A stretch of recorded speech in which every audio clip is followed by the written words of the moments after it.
हरे कृष्णा। श्रीमद् भागवत गीता यथारूप की सीरीज में आप सभी का स्वागत है। आज हमारा 5वां भाग है।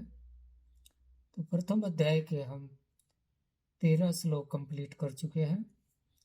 आज 14वें श्लोक में भगवान श्री कृष्ण की एंट्री हो रही है। तो भगवत गीता में फर्स्ट टाइम भगवान की झलक मिलेगी। तो श्लोक नंबर 14, ततः श्वेत हयैर्युक्ते महति सन्दने स्थितो माधवा पांडवाश्चैव दिव्य शंखो प्रदत्तमतु। अनुवाद और तात्पर्य ऐसी भक्तिवेदांत स्वामी प्रभुपाद के द्वारा। अनुवाद। दूसरी ओर से श्वेत घोड़ों पर खींचे जाने वाले विशाल रथ पर आसीन श्री कृष्ण तथा अर्जुन ने अपने अपने दिव्य शंख बजाए। तो अब तक कौरवों की तरफ से शंख बजे थे। सबसे पहले भीष्म पितामह ने शंख बजाया, उसके बाद एक साथ ही सारे कौरवों ने शंख बजाए। किसी ने बिगुल बजाया, तुरही बजाई, किसी ने कुछ नगाड़ा बजाया, लेकिन पांडवों की तरफ से सबसे पहले श्री कृष्ण भगवान शंख बजाते हैं और फिर अर्जुन शंख बजाते हैं। तो तात्पर्य में श्री प्रभुपाद जी बड़े सुंदर तरीके से लिख रहे हैं कि भीष्म देव द्वारा बजाए गए शंख की तुलना में श्री कृष्ण तथा अर्जुन के शंखों को दिव्य कहा गया है। दिव्य शंखों के नाद से सूचित हो रहा था कि दूसरे पक्ष की विजय की कोई आशा न थी, क्योंकि श्री कृष्ण पांडवों के पक्ष में थे।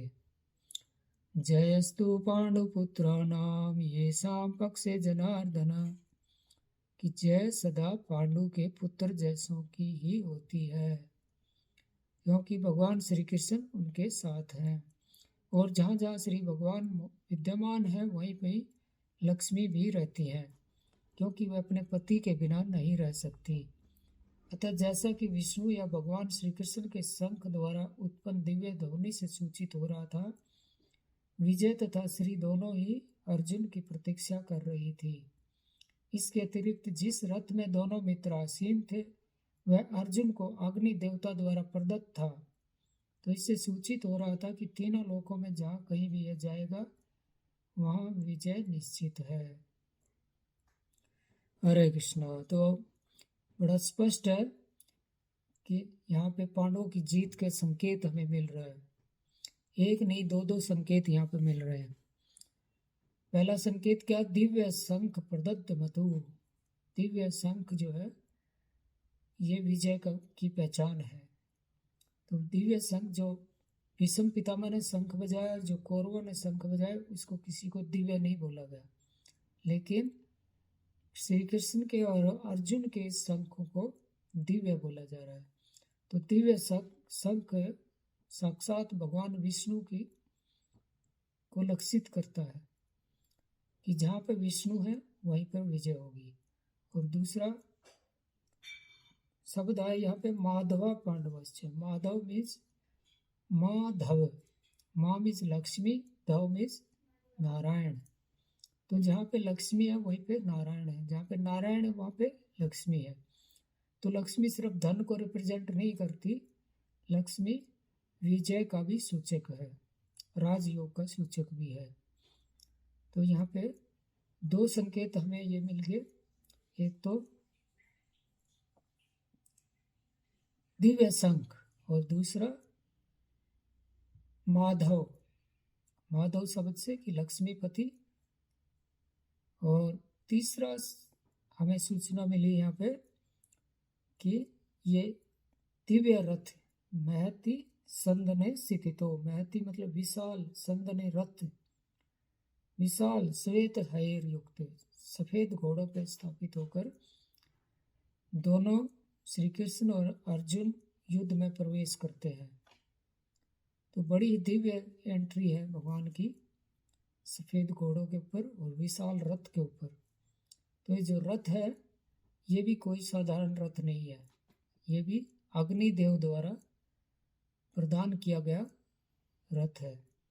तो इसकी कथा महाभारत में आती है कि एक बार अग्निदेव को अपच हो गया था, इनडाइजेशन हो गई थी, तो बहुत ज़्यादा घी लोग आहुति डालते हैं घी में, तो उसको इंद्रदेव ग्रहण करते हैं।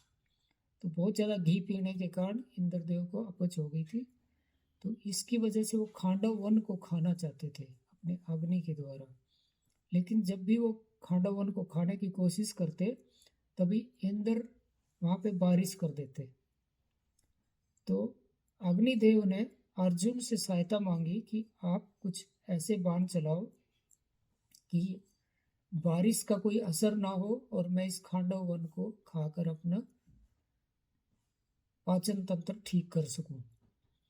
तो अर्जुन ने ऐसा ही किया कि ऐसे बाण चलाए उस खांडव वन के ऊपर, पूरे वन के ऊपर बाणों से एक छत्र बना दिया, जिससे बारिश का कोई असर नहीं हुआ।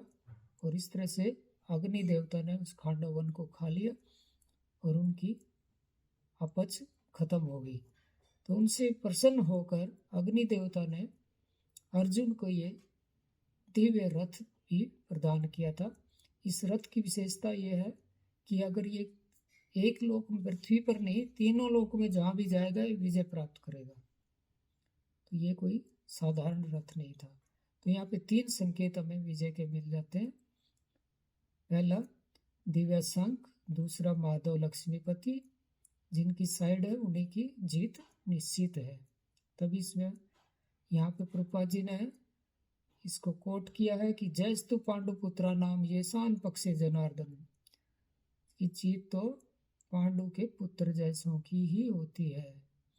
तो प्रभुपाद जी ने ये नहीं कहा कि इसका वर्ड टू वर्ड मीनिंग नहीं किया, इसको थोड़ा सा किस तरह समझाने के लिए क्या लिखा है, जय सदा पांडु के पुत्र जैसों की होती है, क्योंकि भगवान श्री कृष्ण उनके साथ हैं। तो जिनके साथ श्री कृष्ण भगवान हैं उनकी जय तो अपने आप ही हो जाती है। क्योंकि एक आम कहावत है कि भगवान की आज्ञा के बिना एक पत्ता भी नहीं हिल सकता। तो भगवान की आज्ञा के बिना अगर एक तिनका भी नहीं हिलता है, तो फिर इतने पुण्य आत्माएं जो पांडव हैं, भगवान के शुद्ध भक्त हैं, उनकी हानि कैसे हो सकती है, और वो भी धर्म क्षेत्र में है। हरे कृष्णा। तो इस तरह से भगवान की बड़ी दिव्य एंट्री है। और अगले श्लोकों में हम पढ़ेंगे कि भगवान के शंख का भी नाम है, अर्जुन के भी शंखों का नाम है, और इस तरह से बड़े कर्म से पांडव जो है कैसे शंख को बजाते हैं, इससे शिष्टाचार उनका झलकता है। तो आज हम यहीं पे विराम देते हैं। हरे कृष्ण कृष्ण हरे हरे, हरे राम राम राम हरे हरे। भगवत वाणी भागवत गीता की जय। शील प्रभुपाद की जय।